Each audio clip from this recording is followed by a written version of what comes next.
ಅರ್ಜೆ bro, bro ಹೇಳಿ. ಯಾಕೆ ಗಿಡನೆಲ್ಲ ಕಿತ್ತಾಕ್ತಾ ಇದೀರಾ? ಬ್ರೋ ಹೂವು ಕಟಿಂಗ್ ಎಲ್ಲ ಆಯ್ತು, ಸೊ ಹಂಗಾಗಿ ಆಚೆ ಆಗ್ತಾ ಇದೀವಿ. ಹಂಗೆಲ್ಲ ಮಾಡಿದ್ರೆ ಏನಾಗುತ್ತೆ? ಇವಾಗ ಒಂದ್ಸಲಿ ಬೆಳೆ ಇಟ್ರೆ ನಾವು 3 ರಿಂದ 3.5 ತಿಂಗಳಾಗುತ್ತೆ ಹೂವು ಬರೋದು. ಆಯ್ತು, ಹೂವು ಬಂದ್ಮೇಲೆ 1 ರಿಂದ 1.5 ತಿಂಗಳು ಹೂವು ಬರುತ್ತೆ. ಓಕೆ. ಜನ ಅದನ್ನ ಮಾತ್ರ ನೋಡ್ತಾರೆ, ಹೂವು ಎಷ್ಟು ಚೆನ್ನಾಗ್ ಬಂದೈತಪ್ಪ ಅಂತ. ಹಾ, ಆ 3.5 ತಿಂಗಳಿಂದ ಎಷ್ಟು ಶ್ರಮ ಬಿದ್ದಿರ್ತೀವಿ ಯಾರು ನೋಡಲ್ಲ. ಹೌದಾ? ಅದಾದ್ಮೇಲೆ ಹೂವು ಲಾಸ್ಟ್ ಆಗುತ್ತೆ ನೋಡು, ಹಾ, ಅದಾದ್ಮೇಲೆ ಏನ್ ಮಾಡ್ಬೇಕು ಅನ್ನೋದು ನೋಡಲ್ಲ ಜನ.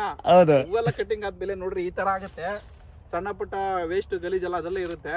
ಇವನ್ನೆಲ್ಲ ಕಷ್ಟಪಟ್ಟು ಎಲ್ಲ ಕಟ್ ಮಾಡಿ ಹಿಂಗಿಟ್ಟು ಎಲ್ಲ ಆಚೆ ಹಾಕಿ ಮತ್ತೆ 3.5 ತಿಂಗಳು ಇದಕ್ಕೆ ಗೊಬ್ಬರ ಔಷಧಿ ಕೊಟ್ಟು ಮತ್ತೆ ಬೆಳೆಸಿದ್ರೆ ಅವಾಗ ಹೂವು ಬರುತ್ತೆ. ಹಂಗಾದ್ರೆ ತುಂಬಾ ಶ್ರಮ ಇದೆ.